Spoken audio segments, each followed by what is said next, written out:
Okay, my name is Tom Wickens. I live in Anderson. I'm the campaign coordinator for the 40 Days for Life campaign. This is the third year that third fall campaign that we've had.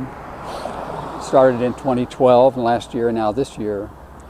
I guess the reason that we're here is because of the children that are being killed through abortion.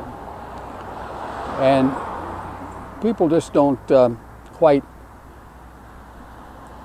realize that these are human beings that we're talking about.